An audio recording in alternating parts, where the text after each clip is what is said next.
오늘 하나님께서 우리에게 주신 말씀은 히브리서 10장 23절에서 25절까지의 말씀입니다. 히브리서 10장 23절에서 25절까지의 말씀, 우리 길지 않으니까요 한 목소리로 읽겠습니다. 자, 시작. 또 약속하신 이는 미쁘시니 우리가 믿는 도리의 소망을 움직이지 말며 굳게 잡고 서로 돌아보아 사랑과 선행을 격려하며 모이기를 패하는 어떤 사람들의 습관과 같이 하지 말고 오직 권하여 그날이 가까움을 볼수록 더욱 그리하자. 아멘. 요즘 겨울에 차를 타고 고속도로를 달리면 이 하늘에 철새들이 날아가는 것을 쉽게 볼 수가 있습니다. 이 철새들 중에 특별히 기러기는요, 서로를 참 잘 돌보는 새로 잘 알려져 있습니다.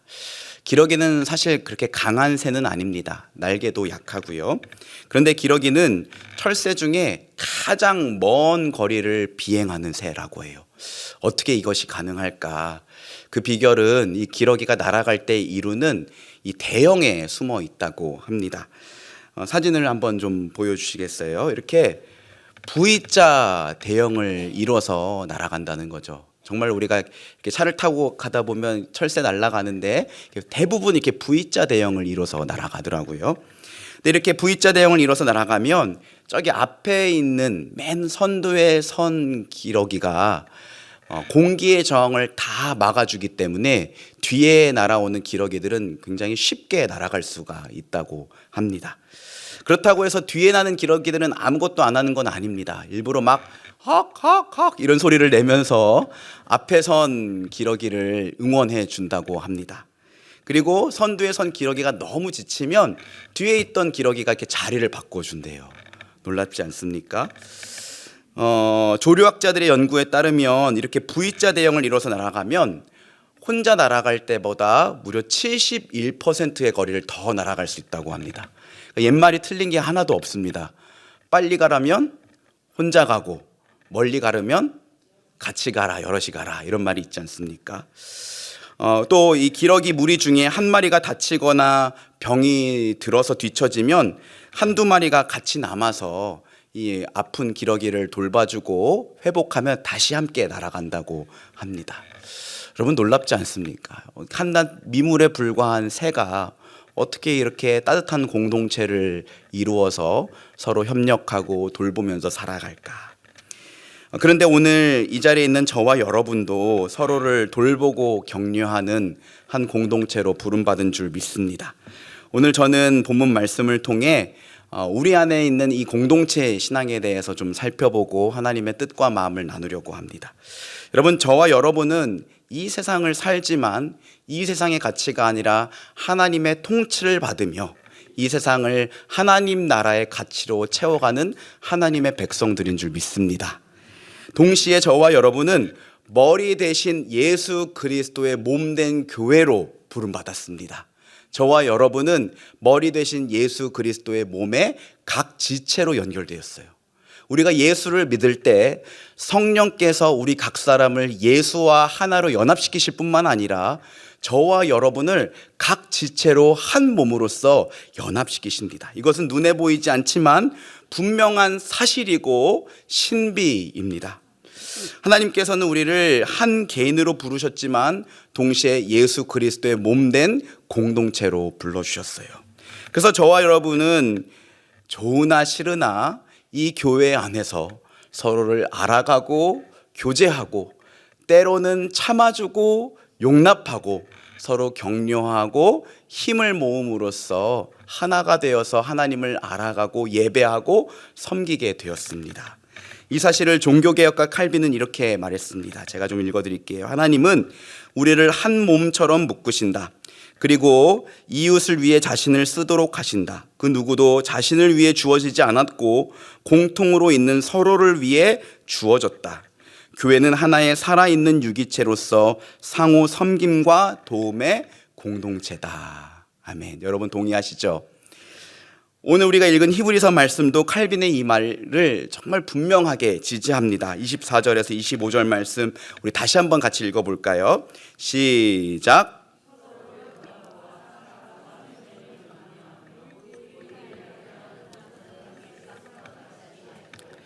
오직 권하여 그날이 가까움을 볼수록 더욱 그리하자. 아멘. 여러분, 우리가 익숙히 아는 찬양의 가사죠. 사랑과 선행으로 서로를 격려해. 네, 처음 들어보시는 표정으로 저를 바라보시는데 음은 못 들어봤을지언정 가사는 들어보셨을 거라고 저는 믿습니다. 그런데 이 찬양 때문에 익숙하면서도 사실 오늘 말씀을 우리가 정확하게 읽지 못하게 만드는 오해를 사기도 합니다. 사랑과 선행으로 서로를 격려해, 가사가 이렇게 되어 있는데 오늘 말씀에 정확히 보면 서로 돌아보아 사랑과 선행을 격려하라 라고 되어 있어요. 그러니까 사랑하고 서로 선행으로 서로를 격려하는 게 아니라 서로가 사랑과 선행을 할 수 있도록 격려하라 라고 되어 있는 것이죠. 여러분, 사랑이 뭡니까? 사랑은 주님께서 우리에게 주신 가장 큰 명령이고 율법의 완성입니다. 너는 마음을 다하고 뜻을 다하고 목숨을 다하여 주 너의 하나님을 사랑하라. 이게 첫째 되는 가장 큰 계명이요, 둘째도 그와 같으니 내 이웃을 내 몸과 같이 사랑하라. 이것이 성경의 뭐다? 강령이다. 예수님이 우리에게 말씀하셨어요. 선행은 어떻습니까? 선행은 하나님께서 저와 여러분을 하나님의 백성으로 불러주신 목적이에요. 그리고 하나님 백성다운 삶을 의미합니다. 에베소서 2장 10절 말씀에 보면 이렇게 말합니다. 우리는 그가 만드신 바라 그리스도 예수 안에서 선한 일을 위하여 지으심을 받은 자니. 선한 일을 위하여 지으심을 받았다. 또 예수님 마태복음 5장 16절에서는 이렇게 말씀하셨습니다. 이같이 너희 빛이 사람 앞에 비치게 하여 그들이 너희 착한 행실, 선한 행실을 보고 하늘에 계신 내 아버지께 영광을 돌리게 하라.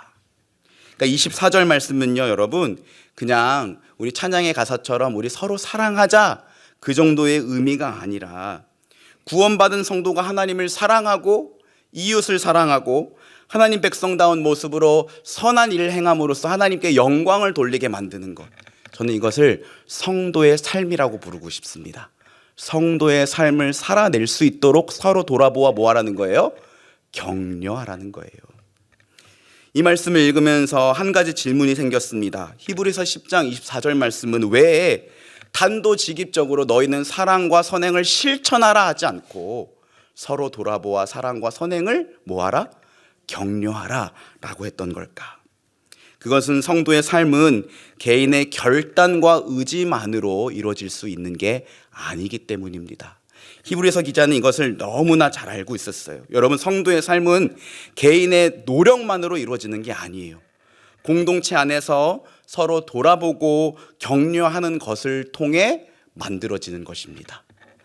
저는 영성을 굳이 구분해 보면 개인주의적인 영성과 공동체적인 영성으로 나눌 수 있다고 생각합니다. 개인주의적인 영성은 철저히 나의 지성적인 작업, 감정의 추구, 의지적 결단을 기반으로 한 영성이에요. 예를 들어 아침에 혼자 일어나서 큐티를 하거나 또 찬양을 들으며 하나님을 느끼는 것, 그죠? 그리고 교회에 와서 예배를 드리더라도 교제는 하지 않고 그냥 예배 중심으로 신앙생활을 하는 것. 집에서는 하루 종일 유명한 목회자의 설교나 유명한 찬양팀의 찬양을 틀어놓고 듣고 은혜 받는 것. 이것을 개인주의적 영성의 추구라고 할 수 있어요. 반대로 공동체적인 영성은요, 경험 중심적인 신앙생활을 말합니다. 내가 몸으로 경험되어지는 신앙생활. 이것은 우리의 피부로 감각되고 느껴집니다. 나 아닌 다른 사람들을 만나고 대하고 관계를 맺으면서 일어나는 신앙생활이에요. 물론 불편할 수가 있죠. 때로는 속상한 일을 경험할 수도 있습니다. 하지만 저는 확신합니다.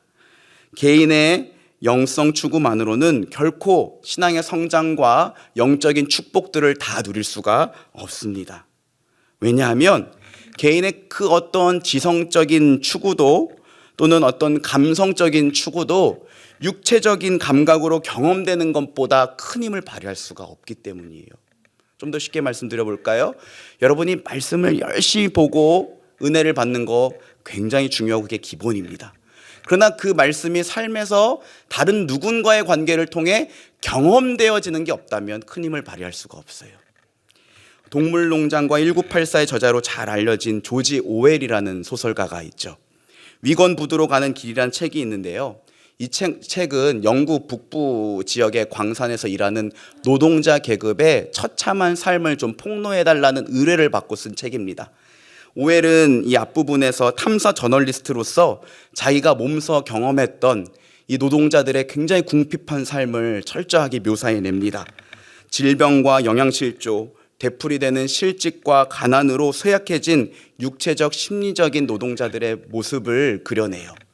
그런데 후반부에는 오웰이 갑자기 정반대 방향으로 틀더니 그는 자기에게 책을 써줄 것을 의뢰했던 이 노동자 계급의 아픔을 실상을 폭로해주고 이 계급 구조를 좀 없애보기를 바라는 좌파 지식인들에 맞서서 갑자기 이렇게 이의를 제기합니다.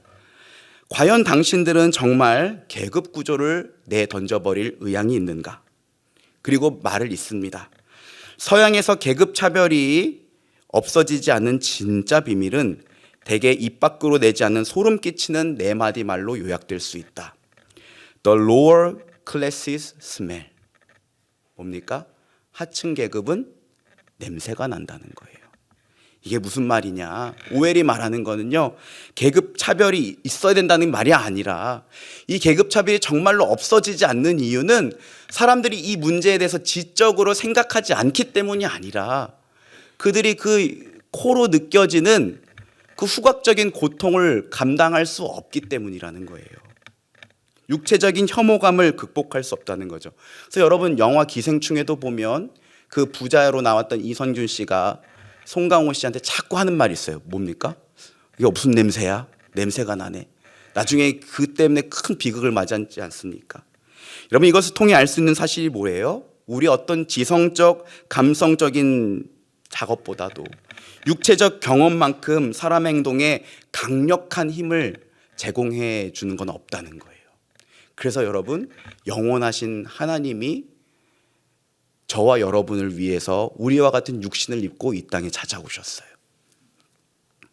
그 영원하신 하나님이 인간의 감각으로 보여지고 만져지고 느껴지는 하나님의 아들 예수 그리스도가 되셨어요. 그리고 공동체와 함께 살면서 그들이 경험되어지는 방식으로 제자들을 가르치셨습니다. 그렇게 예수님과 함께 살았던 사도 요한이 이렇게 말합니다. 요한일서 1장 1절에서 2절 말씀인데요. 우리 같이 한번 읽어보겠습니다. 시작.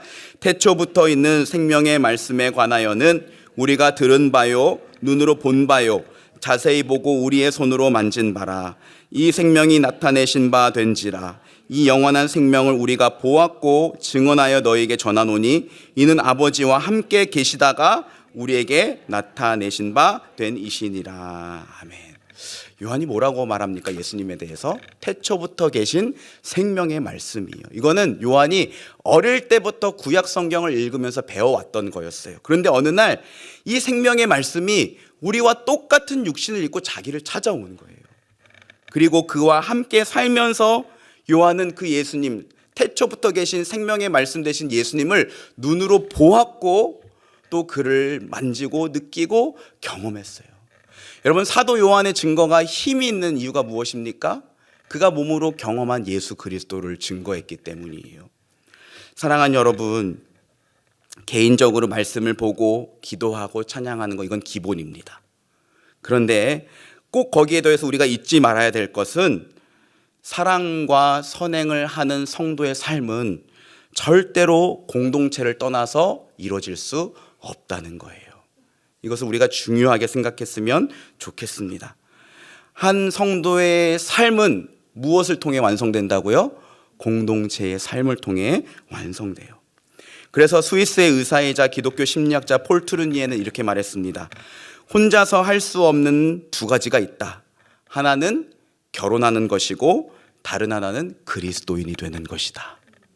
맞죠, 여러분? 결혼하는 거 혼자 할 수 있습니까? 없습니까? 못하죠. 마찬가지로 한 사람이 예수를 믿고 그를 주로 고백하는 그리스도인이 되는 것, 그것으로 끝난 것이 아니라 그가 다른 공동체 사람들과 함께 살아가며 또 의지하고 또 격려를 받으며 그리스도인이 되어 간다는 거예요. 지난 코로나 팬데믹 때 저는 공동체가 중요하다는 것을 새삼 느꼈습니다. 교회가 셧다운이 되고 함께 모일 수 없는 그런 상황이 되자 교회는 온라인 예배를 송출하기 시작했습니다. 생각보다 변화에 발빠르게 대처했어요. 하지만 시간이 지날수록 많은 성도님들이 신앙의 침체와 우울증을 경험한다는 이야기를 들었습니다. 왜 그랬을까요? 열심히 말씀을 읽고 기도하고 찬양했지만 그들이 뭐가 결여되어 있었기 때문이에요? 공동체와 연결이 결여되어 있었기 때문이죠. 그래서 온라인 목장을 시작하게 되었습니다. 저는 아직도 그 처음에 제 얼굴을 보면서 말하는 그 부끄러움을 잊을 수가 없어요. 사실 바라기는 그때로 다시 돌아가지 않았으면 좋겠습니다. 그런데 차츰 익숙해졌고 공동체와 연결이 되어서 서로 격려함으로써 그 코로나 팬데믹의 힘든 시간들을 우리가 잘 이겨낼 수 있었던 것 같습니다. 그 즈음에 제가 버스를 타다가 이 버스에 하나 붙어 있는 공익 광고를 봤는데 거기에 마스크가 답이다라는 글귀가 써져 있더라고요. 근데 그걸 보면서 제가 하나 깨달았어요. 방역에 있어서는 마스크가 답이지만 우리의 신앙생활에 있어서는 뭐가 답이다? 공동체가 답이다. 공동체가 정말 중요하구나라는 생각을 하게 됐어요. 여러분 우리 옆에 계신 분에게 이렇게 한번 인사해 주시기 바랍니다. 공동체가 답입니다. 한번 말씀해 주세요. 공동체가 답입니다. 그렇죠.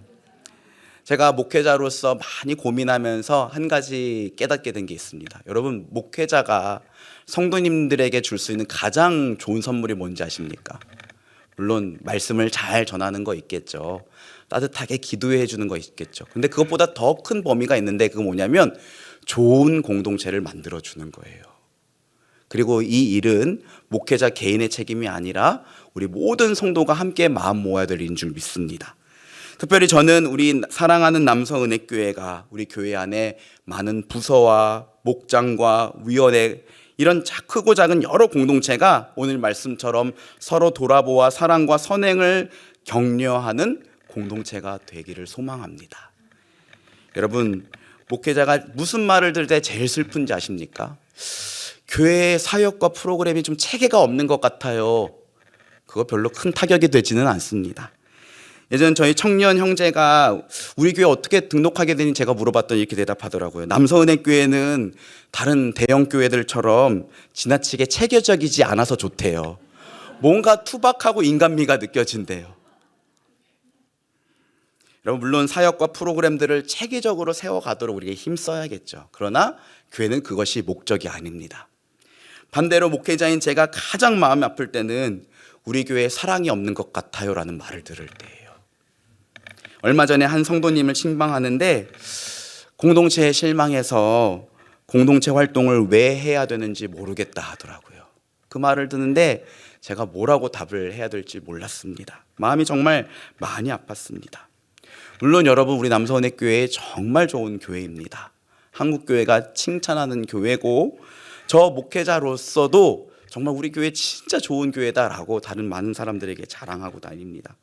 완벽하지는 않지만 사랑 많은 공동체예요. 설교 시간에 아멘을 하지 않아서 외부 강사님들이 당혹스러워 하시지만 사실 그 누구보다 말씀을 사랑하고 말씀대로 살고자 애쓰는 공동체인 줄 믿습니다. 또 이럴 땐 잘하시네요 여러분. 그런데 여러분 우리 남서울교회는 여전히 성장해야만 하는 공동체입니다. 예수를 알아가며 그분을 사랑하고 오늘 말씀처럼 서로 돌아보아 사랑과 선행을 격려하는 일에 우리가 앞으로 더 성장해야 될 줄 믿습니다. 그렇다면 저와 여러분이 어떻게 이렇게 사랑과 선행을 격려하는 공동체로 함께 우리 교회를 세워갈 수 있을까? 한 주간 말씀을 묵상하면서 하나님이 마음에 주신 생각을 두 가지로 좀 정리해 봤습니다. 하나는 우리가 좀 경계해야 될 것이고 다른 하나는 힘써야 될 것인데요. 먼저 경계해야 될 한 가지는 뭐냐면 냉소주의 문화를 경계하라입니다. 냉소주의 문화. 여러분 우리 공동체가 서로 돌아보아 사랑과 선행을 격려하는 공동체로 성장하기 위해서는 냉소주의가 우리 안에 자리 잡지 못하도록 경계해야 돼요. 저는 이걸 너무너무 중요하게 생각합니다. 냉소주의가 자리를 잡기 시작하면 공동체 안에 서로 사랑하고 격려하는 일이 설 자리를 잃게 됩니다. 냉소주의가 무엇입니까? 다른 사람의 동기와 가능성에 대해서 의심하고 모든 일들을 부정적으로 생각하고 말하는 경향성을 말해요. 안타깝게도 교회 안에 자리 잡은 냉소주의는 의외로 다양한 모습으로 나타납니다. 대표적인 예가 학습된 무력감이에요. 학습된 무력감. 목사님, 그 예전에 해봤는데 그거 다 안 돼요. 쓸데없는 일에 너무 힘 빼지 마세요. 예전에 어떤 교회 권사님 별명이 뭐 하려고 했어요. 뭐 하려고. 뭐 하려고 그것도 하는 거야. 뭐 하려고. 그 어감이 너무 재밌어서 붙여진 별명이지만 지금 생각해보면 썩 긍정적인 별명은 아니었던 것 같아요. 학습된 무력감이 공동체 안에 자리 잡게 되면 목회자와 교회 리더십은 그 어떤 선한 행위도 시도하지 않게 됩니다. 정말로 아무런 일이 일어나지 않게 돼요. 그리고 하나님의 일하심을 기대하지 않게 되는 것 같습니다. 열왕기하 7장 말씀에 보면 아람 군대가 이 북이스라엘의 수도였던 사마리아를 포위하는 이야기가 나옵니다. 몇 달째 그 성을 포위하자 성 안에 먹을 것이 떨어져서 물가가 폭등하고 심지어 서로의 아기까지 잡아먹는 일이 벌어졌어요. 그런데 그때 엘리사 선지자가 내일 이맘때면 이 아람 군대의 포위가 풀리고 다시 먹을 것을 정상적인 가격에 매매하게 될 것이다 라는 예언을 했습니다. 이 말을 들은 한 장관이 이렇게 말했어요. 여호와께서 하늘에 창을 내신들 어찌 그런 일이 있으리요? 오랫동안 아람 군대에 포위되어 있으면서 무력감이 학습된 것이죠. 아무리 하나님이 도와주신다고 해서 어떻게 그런 일이 있겠어? 그때 엘리사 선지자가 이렇게 말합니다. 열왕기하 7장 2절 말씀인데요. 우리 같이 한번 좀 읽어보겠습니다. 시작. 그때 왕이 그의 손에 의지하는 자 곧 한 장관이 하나님의 사람에게 대답하여 이르되 여호와께서 하늘에 창을 내신들 어찌 이런 일이 있으리요 하더라. 엘리사가 이르되 내가 내 눈으로 보리라. 그러나 그것을 먹지는 못하리라 하니라. 그렇죠? 선지자의 예언대로 아람 군대가 물러갔습니다. 그리고 사람들은 이 소식을 듣고 아람 진영에 있는 먹을 것들을 탈취하기 위해서 우르르 성 밖으로 몰려나갔어요. 그런데 그때 이 장관이 그 앞에 서 있다가 사람들에게 밟혀 죽게 됩니다. 선지자의 예언대로 된 것이죠.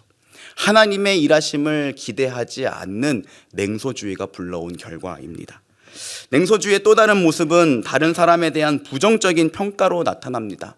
다른 사람의 동기와 가능성을 의심하는 거예요.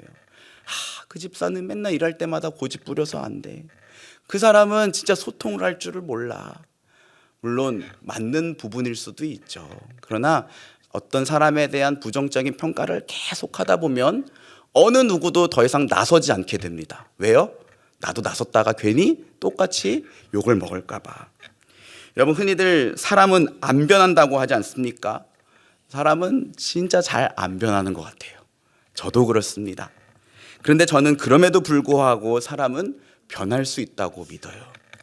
물론 바울과 같이 드라마틱한 변화는 드물지만 적어도 한 사람이 예수 그리스도의 은혜 아래서 살아간다면, 그리고 공동체의 따뜻한 돌봄과 격려를 받는다면 조금씩 성장하고 조금씩 변화되게 되어 있어요. 저는 이거를 청년부 목회 7년을 하면서 정말 많이 봤습니다. 우리 청년이 예배도 안 나옵니다. 전화해도 잘 받아주지도 않아요. 그런데 어느 날 이게 무슨 일이 생겼는지 저 맨 뒤에 예배 시간에 서 있어요. 갑자기 중간쯤 이렇게 와 있습니다. 조금 있다가 막 손을 들고 찬양을 합니다. 어느 날 금요 예배에 오는 거예요. 제가 걔를 꼬집으면서 야, 이거 너 유령 아니냐? 그러더니 여러 훈련을 받고 리더가 되고 엘더가 되고 간사가 되는 놀라운 일이 일어나더라고요. 어른들은 어떻습니까? 사실 어른들은 더 잘 안 변하죠. 그런데 변화됩니다. 어떤 목장의 목자분과 목원분이 오랫동안 같이 신앙생활을 했는데 이 목원분이 진짜 안 변할 것 같은데 갑자기 어느 순간 너무 많이 변해 있는 거예요. 그래서 이 목원분의 어머니가 너무 깜짝 놀라가지고 이 목원의 형제들한테 야, 얘 다니는 교회 혹시 이단 아닌지 한번 알아봐라 이렇게 말을 했대요. 이런 놀라운 변화들이 여전히 우리 안에 일어납니다. 그러니 여러분, 다른 사람의 동기와 가능성을 의심하고 쉽게 부정적인 평가를 내리는 것이 얼마나 어리석은 일인지 우리가 좀 알아야 되겠습니다. 한 가지만 더 말씀드리고 싶어요. 여러분, 방관자적인 태도도 우리가 경계해야 됩니다. 그거 다 해봤어. 나 이제 그만하고 싶어. 그거 해봐야 고생만 해. 누군가 하겠지. 여러분, 안타깝지만 이런 방관자적인 태도가 공동체 안에 만연하게 될 때 공동체는 서서히 병들어가게 됩니다. 더 이상 아무도 헌신하려 하지 않게 되겠죠. 그러니까 여러분, 이런 냉소주의적인 문화를 우리가 물리치고 서로 돌아보아 사랑과 선행을 격려하는 공동체로 우리가 세워가기를 힘써야 돼요. 어떻게 할 수 있을까? 저는 예수님께서 그 답을 찾아보았습니다. 요한복음 13장 14절에서 15절 말씀인데요. 이것도 같이 한번 읽어보겠습니다. 시작.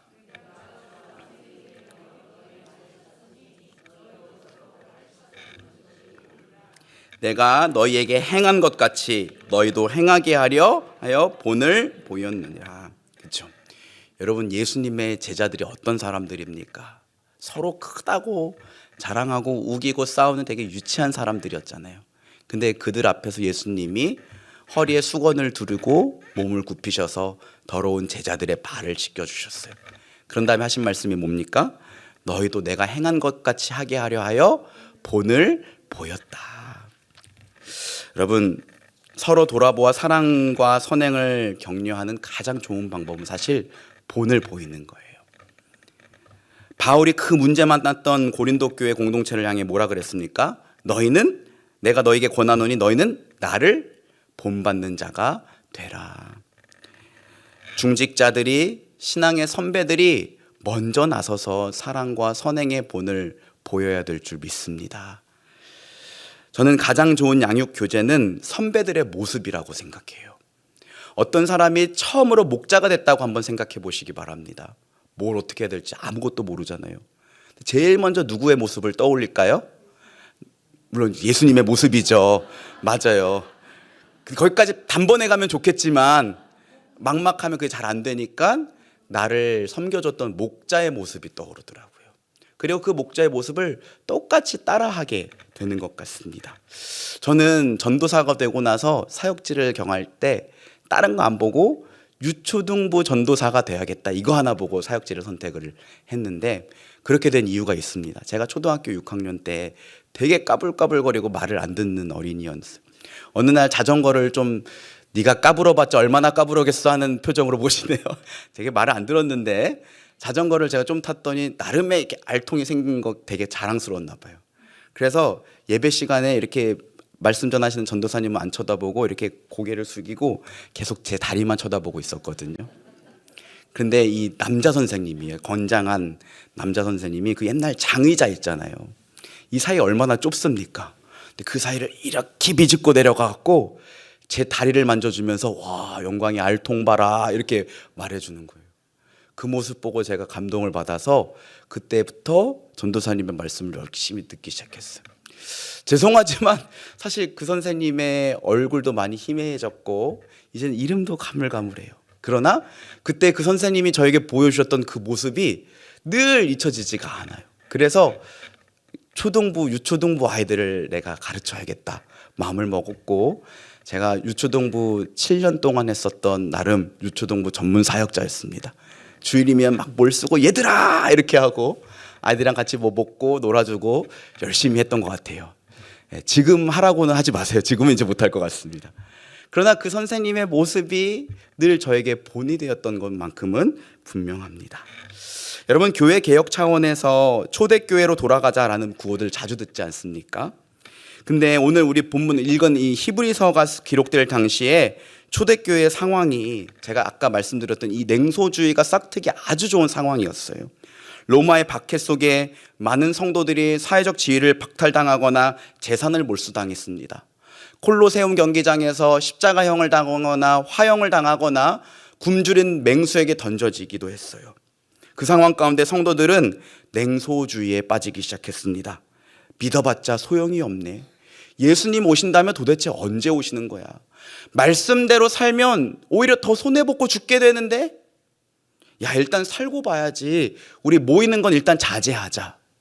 이런 말들을 주고받기 시작했대요. 그런데 바로 그때 신앙의 선배들이 서로 돌아보아 사랑과 선행을 격려하는 본을 보였다고 합니다. 특별히 교회의 장로가 된다는 것은 공동체를 지키기 위해 가장 먼저 순교하는 것을 거룩한 직무로 여긴다는 뜻이었대요.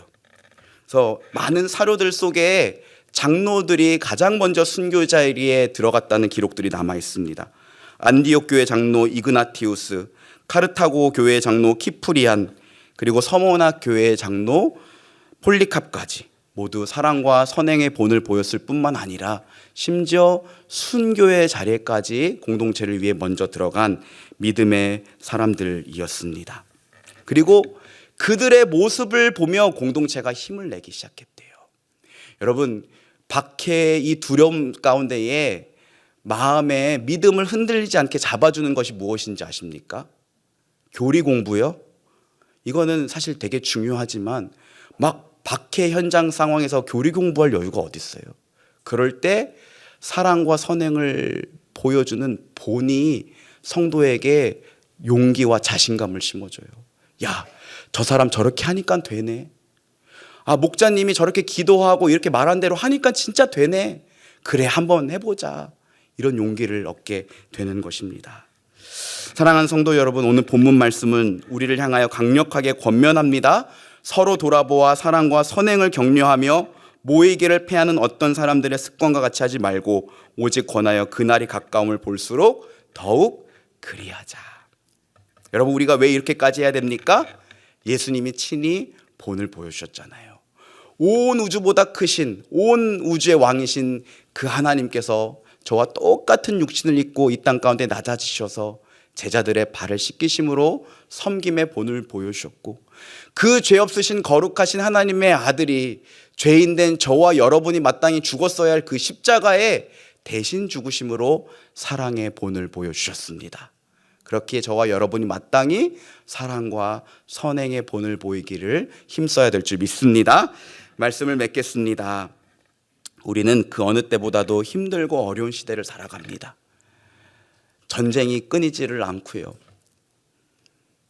AI의 발전으로 인해서 우리의 삶이 도대체 어디로 흘러갈까, 이거 생각만 하면 너무나도 걱정이 되고 염려가 됩니다. 그럴 때 여러분, 각계 전투하시겠습니까? 아니면 공동체로 모이시겠습니까? 교회 나의 고민 나의 사랑이라는 책에 이런 글귀가 있습니다. 홀로 떨어진 고고한 영혼은 홀로 타는 석탄과 같다. 그 불길은 이제 식는 일만 남았다. 이것이 바로 저와 여러분이 더 힘써 공동체로 모이고 이 공동체를 사랑과 선행이 가득한 공동체로 세워가야 될 이유가 되는 줄 믿습니다. 여러분, 우리 각 사람이 작은 예수가 되어 공동체 안에 스며들 수 있는 냉소주의를 물리칩시다. 그리고 부정적인 말을 하는 대신에 서로를 격려하는 말을 해주고요.